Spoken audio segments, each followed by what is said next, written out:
Bonjour, aujourd'hui je reçois un duo qui sévit sur les réseaux sociaux sur la chaîne Une Petite Roue. Ils sont Wheeler, ils sont belges et proposent une chaîne dans un genre et sur un ton différent de ce qu'on a l'habitude de voir et qui fait du bien. Je les reçois pour en savoir plus sur eux, mais aussi pour parler de leurs défis du mois de février, un Tour de France, ok, on l'a déjà vu, mais avec leur humour et les contraintes qu'ils se sont fixées, celui-ci risque d'être intéressant à regarder. Allez, on y va. Sincèrement, j'ai vraiment cru qu'à un moment donné dans ma vie, mes pieds étaient le meilleur moyen de déplacement. Mais je me rends compte désormais que j'en ai absolument peu besoin, je peux tout faire avec ma roue. Tout ce que je faisais à l'époque avec mes pieds, je peux le faire en 3 fois plus de temps, avec 3 fois moins d'efficacité, juste avec ma roue. Mais c'est incroyable.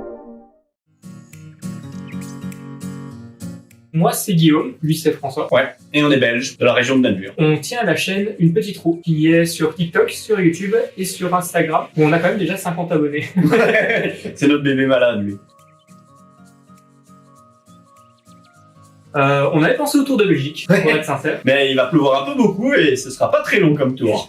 Ça, c'est la première raison. Et la deuxième, c'est simplement, on avait envie de faire un voyage qui nous lie un peu à notre communauté. Et 80% des gens qui nous suivent sont en France. Et on s'est dit, ça peut être sympa de visiter la France et faire visiter un peu le patrimoine du coup de nos viewers et partager l'aventure avec eux.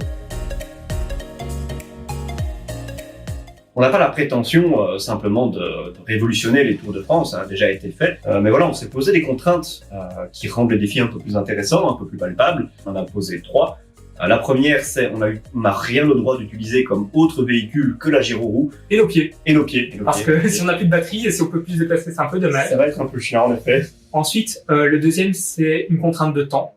C'est un voyage de 2800 km qu'on doit faire en 27 jours maintenant parce qu'on a un jour de moins. Un jour de retard pour l'arrivée de nos roues. Et la troisième contrainte, c'est une contrainte qui nous pousse un peu à aller vers l'autre, un peu vers la communauté. L'idée de créer une communauté est quelque chose qu'on a envie de faire. Et du coup, le but, c'est on a 20 villes sur ce voyage. Et dans ces 20 villes, on est obligé de rencontrer un wheeler ou de former quelqu'un à la gyroroue. Ce qu'on entend par former quelqu'un à la gyroroue, on va pas faire en sorte que quelqu'un fasse la gyroroue et soit capable de faire du freestyle, mais soit capable de faire au moins 10 mètres sans tenir la main de François ou de moi. Oui, ou sans tenir un caddie, sans être contre un mur, en totale liberté, quoi. Et une fois qu'on a réussi à faire cette contrainte, on a le droit, et seulement à ce moment-là, de quitter la ville. Sauf si on rencontre un wheeler, parce qu'évidemment, il est déjà capable de le faire. Ce serait très pratique qu'on en rencontre quelques-uns. Même un au coup de vent, comme ça, hey, c'est bon, on peut repartir.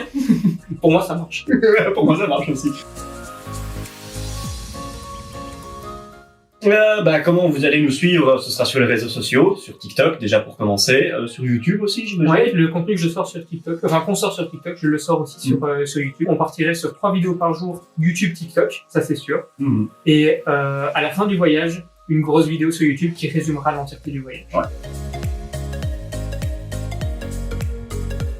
Du coup, j'ai découvert la gyroroue avec Monsieur Flex. Le truc, c'est que c'était un outil, j'étais pas sûr d'avoir envie d'essayer parce que pour savoir si t'aimes la machine, faut en faire. Et si ça te plaît pas, t'as acheté une machine pour rien. Donc, il me fallait une excuse pour pouvoir la rembourser. J'ai commencé à faire des livraisons pour Uber et Deliveroo pour pouvoir justement rembourser la machine. Moi, j'ai découvert la gyroroue, grâce à Guillaume. Elle m'a dit, j'ai une chouette machine, tu voudrais pas tester? J'étais pas serein au début, trop casse-gueule. Puis, voilà, j'ai mis un pied dessus. Il m'a donné 2 heures de cours. Puis, une semaine plus tard, C'est vrai que c'est impressionnant la première fois qu'on l'essaye. Ouais. Tu te dis, est-ce que c'est vraiment utile de mettre sa vie en danger quand tu montes sur ce genre de véhicule? En fait, ça va. Un peu les mêmes a priori que quand tu fais du vélo, en fait. Pour la première fois, ouais. Sauf que ça, tu apprends à le faire quand t'as 6-8 ans, ou même plus jeune pour certains. Mais personnellement, j'ai retrouvé les mêmes difficultés que quand j'ai dû apprendre le vélo à l'époque, moi. Ouais, je vois ce que tu veux dire. Il y a 3 choses principales de mon point de vue. D'abord, moi, je conduisais une voiture, une Clio. D'abord, c'est un point de vue économique. Bon, la roue coûte cher à l'achat, mais il n'y a pas d'essence et les assurances sont bien moins chères que pour les voitures. Ensuite, évidemment, d'ordre écologique. Bon, il y a des batteries au lithium à l'intérieur. Mais moins que dans une Tesla. Moins que dans une Tesla, oui, effectivement. Non, mais il y a effectivement des batteries à l'intérieur, mais ça permet quand même de faire énormément de mes déplacements avec une empreinte carbone qui est quand même bien inférieure à celle d'une voiture. Donc ça, c'était le deuxième point. Et pour moi, le dernier point, c'est juste que c'est méga fun, en fait. Sinon, j'aurais pris un vélo électrique ou un truc comme ça, mais juste la sensation de glisse quand t'es sur une roue, c'est juste incroyable. C'est vrai que pour avoir testé les vélos électriques, je préfère la gyroroue. Bref, et moi, ce qui m'a poussé vers cette mobilité, c'est déjà toi. Je voyais pas vraiment l'avantage ni l'utilité d'une telle machine. Et simplement, le fait d'avoir cette roue qui, j'aime bien rouler avec, c'est satisfaisant. Il y a vraiment des sensations qu'on retrouve pas dans les autres véhicules. Ça m'a un peu touché. Et puis il m'a dit, oui, essaye de rentabiliser ça. Et maintenant, on va faire des livraisons. Et ben, je suis parti faire des livraisons et j'ai rentabilisé la machine, j'ai appris comment elle fonctionnait chaque jour un peu plus. Et oui, chaque jour un peu plus, je me suis mis à aimer cette machine, franchement.